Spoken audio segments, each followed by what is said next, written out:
Hi guys, I'm Leanne from Broken the Big Smoke. I recently went to a blogging event hosted by Sarah of the Prosecco Diaries, which was aimed at book bloggers. I post monthly roundups on my blog of what I've read during the month. Sometimes it's one book, sometimes it's 6 books. It's really varied depending on what I've been up to during the month. But I thought for this little vlog here I would just show you the lovely goodie bags the guys at Penguin gave to us and what's in there. So yeah, like I said, I was at the event and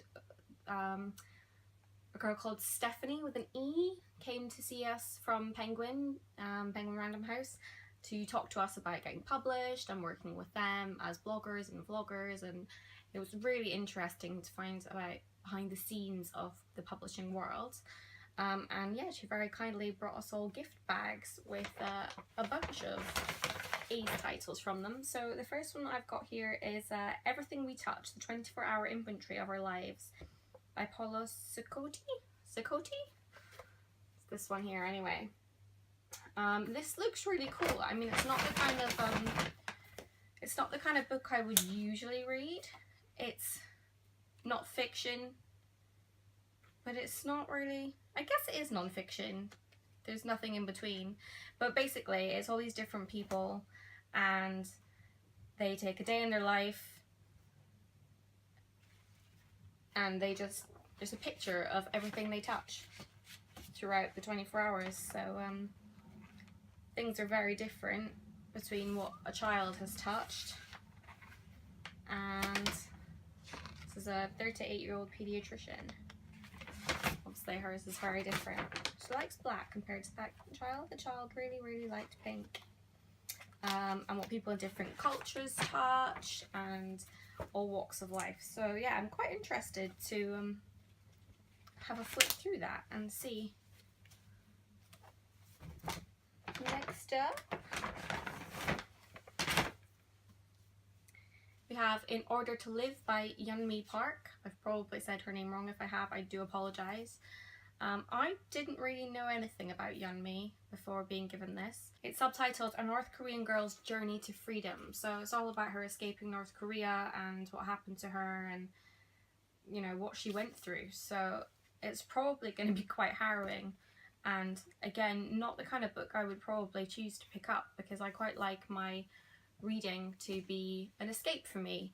You know, I like to read fiction. I really love to read sort of fantasy fiction and sci-fi and things that are just a little bit ridiculous rather than something that's a bit too close to home.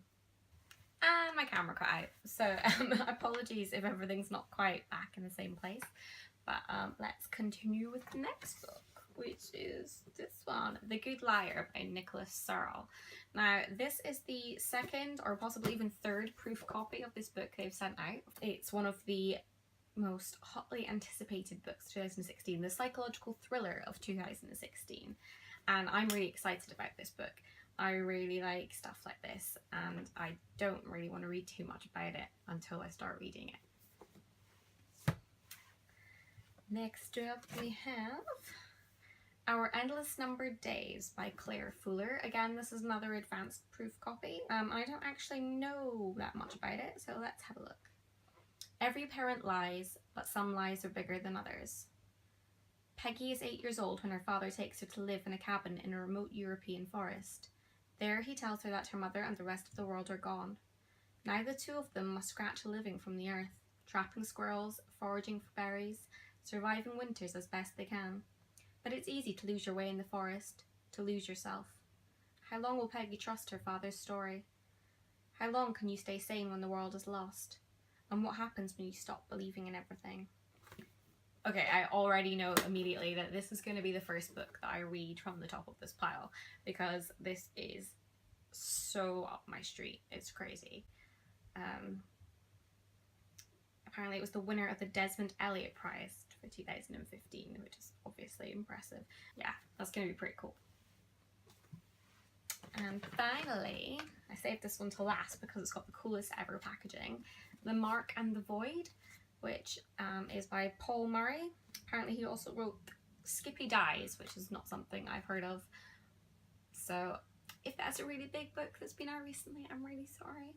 But I really like this because it's actually 2 books. One is called The Mark and the other is called The Void, and they're both packaged in this one really cool little book here. Not sure what to say about this one. It is a novel written about the financial crash. It's certainly an interesting choice of topic to base your book around,